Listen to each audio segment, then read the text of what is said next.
Assalamualaikum warahmatullahi wabarakatuh. Halo adik-adik semua, bagaimana kabarnya hari ini?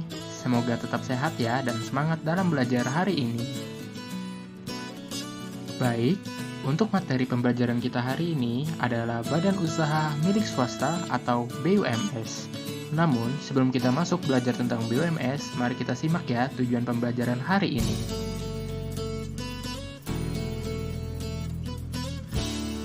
Tujuan pembelajaran hari ini, siswa diharapkan dapat mengetahui pengertian BUMS. Yang kedua, mengetahui perbedaan perusahaan swasta dengan BUMS.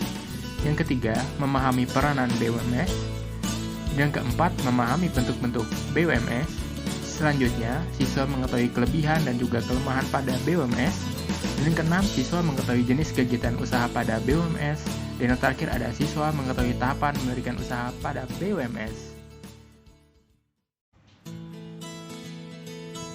Apakah kalian mengetahui perusahaan swasta seperti PT Lion Air dan juga PT Indofood? Ya, benar sekali. Semua perusahaan tadi termasuk ke dalam perusahaan swasta yang bergerak pada bidangnya masing-masing yang terdapat di Indonesia. Nah, kira-kira siapa ya yang mengawasi perusahaan swasta seperti itu yang ada di Indonesia?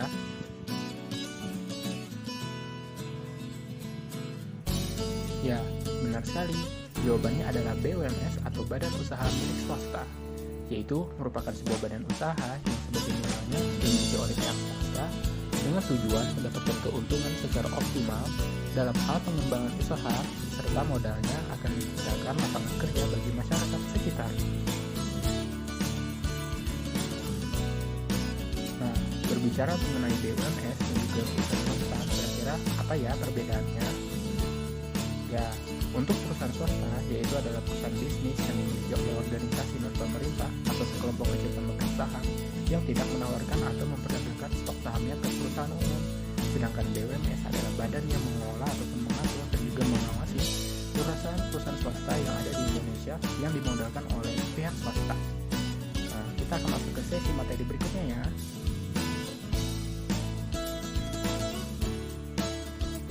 Untuk materi selanjutnya ada peran BUMS, yaitu yang pertama sebagai mitra BUMN, yang kedua membantu produksi nasional, yang ketiga membuka kesempatan kerja kepada masyarakat, yang kelima menambah kas negara dan memacu dalam pendapatan nasional, dan yang terakhir adalah membantu pemerintah dalam pengelolaan dan mengusahakan suatu kegiatan ekonomi.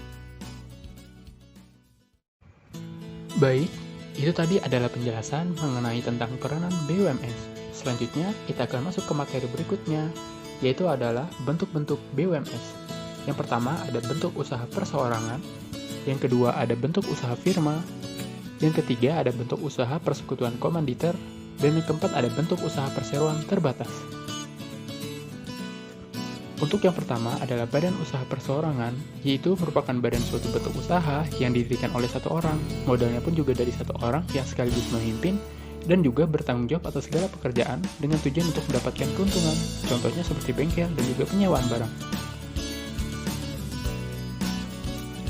Yang kedua, ada badan usaha firma, yaitu merupakan badan usaha dengan kerjasama dua orang atau lebih untuk mendirikan dan juga menjalankan suatu perusahaan di bawah nama bersama, dan masing-masing orang akan memiliki tanggung jawab yang sama terhadap perusahaannya. Contohnya seperti perusahaan Nike yang bekerja sama dengan pihak Indonesia sehingga pemasaran Nike berkembang pesat di Indonesia.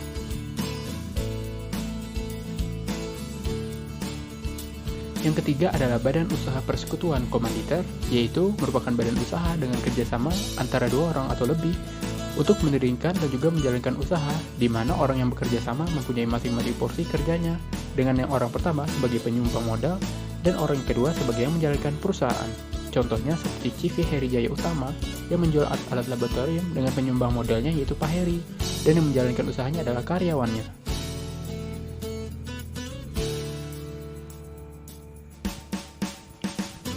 Selanjutnya, yang terakhir ada badan usaha perseroan terbatas, yaitu merupakan usaha dengan kerjasama antara dua orang atau lebih yang memperoleh modal dengan mengeluarkan saham, di mana setiap orang yang memiliki lebih dari satu saham akan bertanggung jawab sesuai dengan modal yang diberikan. Contohnya seperti PT Indofood Tbk. Bagaimana? Mudah dipahami bukan penjelasan tentang bentuk-bentuk pada BUMS? Selanjutnya, kita akan masuk ke materi berikutnya, yaitu adalah kelebihan BUMS. Yang pertama adalah cepat dalam mengambil keputusan karena pemilik modalnya adalah orang yang menjalankan perusahaannya. Yang kedua adalah dapat meningkatkan kas pemerintah dengan adanya pembayaran pajak. Yang ketiga, menyediakan sejumlah barang dan jasa yang dibutuhkan masyarakat. Dan terakhir adalah membantu dalam meningkatkan produk domestik bruto yang ada di negara. Selanjutnya, yaitu ada kelemahan BUMS. Yang pertama, terlalu berorientasi kepada keuntungan. Yang kedua, sulit mendapatkan pinjaman dari lembaga keuangan. Yang ketiga, sering terjadinya perbedaan pendapat antar manajemen perusahaan dan juga karyawan. Dan yang terakhir adalah dapat menimbulkan persaingan yang tidak sehat antar perusahaan swasta. Baik, itu tadi adalah penjelasan mengenai kelebihan dan juga kelemahan pada BUMS. Selanjutnya, kita akan masuk ke materi berikutnya, yaitu adalah jenis kegiatan usaha BUMS. Yang pertama ada perusahaan swasta nasional, yang kedua ada perusahaan swasta asing, yang ketiga ada perusahaan swasta campuran.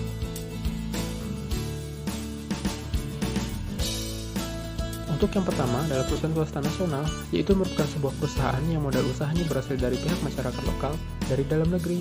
Misalnya swasta nasional adalah PT Indo-Pacific Makmur Tbk yang bekerja pada bidang konsumsi masyarakat.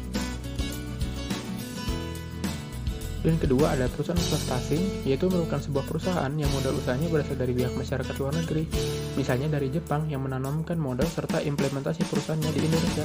Contohnya perusahaan swasta asingnya adalah PT Mitsubishi yang bekerja pada bidang transportasi.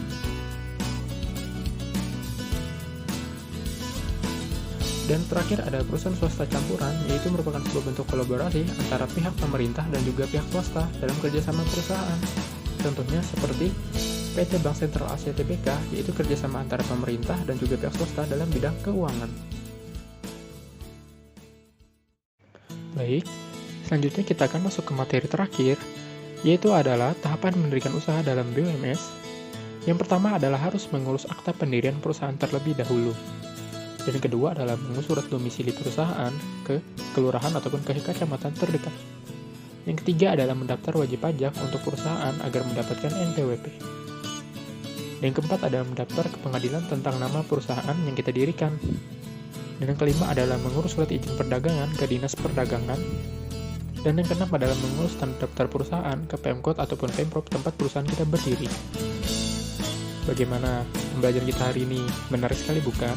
Semoga adik-adik semua senang dan dapat memahami materi yang telah disampaikan. Baik, terima kasih ya Bapak ucapkan kepada adik-adik semua yang sudah menyimak video explainer ini hingga selesai. Semoga video explainer ini dapat membantu pembelajaran kalian di rumah ya. Sampai jumpa di video berikutnya. Wassalamualaikum warahmatullahi wabarakatuh.